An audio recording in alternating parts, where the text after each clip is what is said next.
everyone who talks about the four foundations, the body or kaya, feelings or sensations, vedana, mind or consciousness, sita, and the dhammas are all phenomena. Everyone who talks about the four foundations has a different way of talking about it. One of the ways that I find it works best for me is this is where we come to work on our liberation. Initially, the body is where we begin with our practice. We talk about using the breath, and we use the breath because it's always there. It's in the body. And also the body just won't lie to us. As we go in here, when we look at the four foundations, they become more and more subtle. The body being the first, and then feelings or sensations. That's, when we're looking at pleasant, unpleasant, or neutral. And then we're looking at more refined feelings, happy, joyful, sad, angry, our mind states. And then finally, we're looking at the whole thing, whatever arises.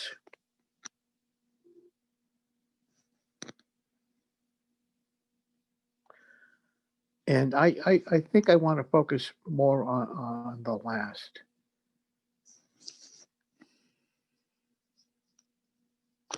When the Buddha was talking about, what we need to do, he said the things that were most important for us to do were, 1, to train the mind, and 2, to get to know ourselves. And this is where both of those things happen. Training the mind right from the beginning. We're training the mind to pay attention to what's happening in the body. It could be the breath, it could be our feet on the floor, but it's something related to the body. It's always there. It tells us what's happening. It informs us constantly.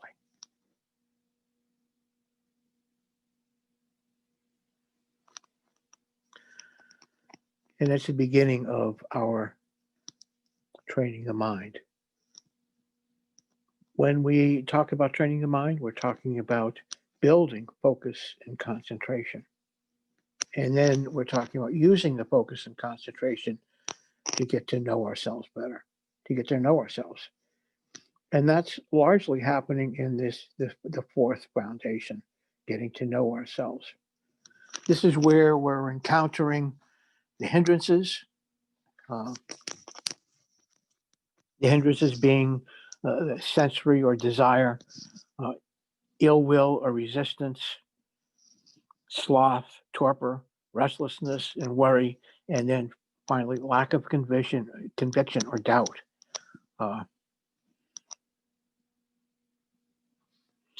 They're not, and I think the tendency is to think of those as failings. I have doubt or whatever. They're just places for us to work, and this is where we work on them, is in the foundations. We work on them, we work with them. We get to know them. They're some of our teachers, and they can be really powerful. When we find ourselves in doubt, it's a good time to look at everything and to be very open, to see what's right for us. In that being right for us, or what's true for us, this is really important for our liberation also. One of the things that the Buddha told us is that we are all responsible for our own, I think the word that's translated as salvation, but our own liberation, I think might be a better choice of words. And in order for us to attain that, we need to know what is true for us. And the only way, no one can show that to us, nobody can tell it to us, we can't read about it. We need to find for ourselves. And we find that for ourselves in Vipassana. When we look in awareness and we see what's arising in this moment, not what we want things to be, not how it would be nice if things were to be, or, if we were pushing stuff away, but what is there in this moment? How do we see that?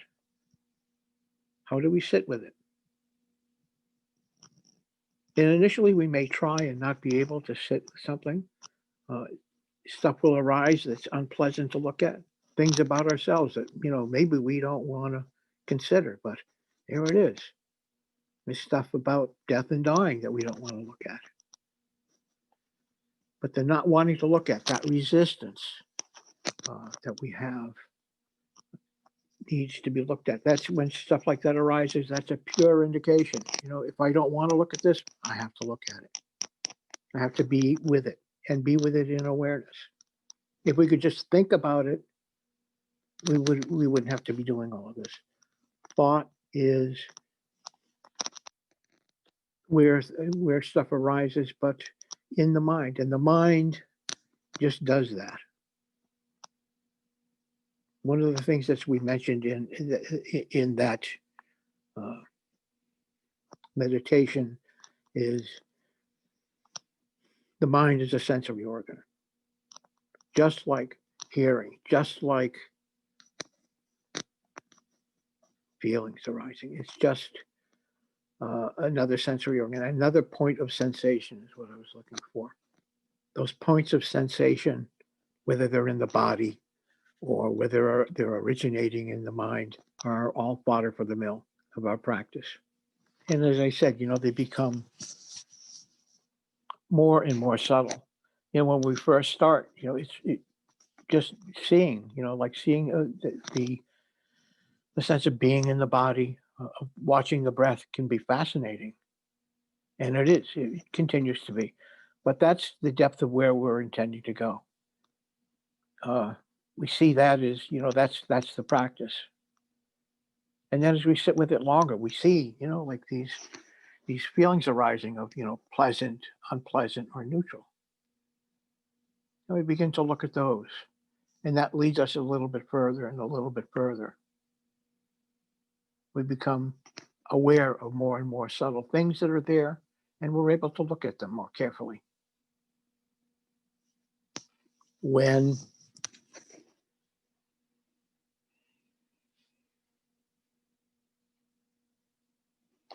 we pay attention to what's arising, when we get to know ourselves better, when we see the nature of mind and realize that what we're doing when we're getting to know the self is we're seeing the illusion that's there, we're seeing greed, we're seeing aversion,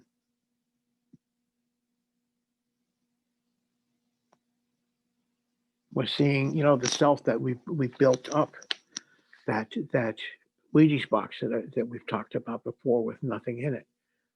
It's a construct that the mind has been building from when we were born. It's constantly going on.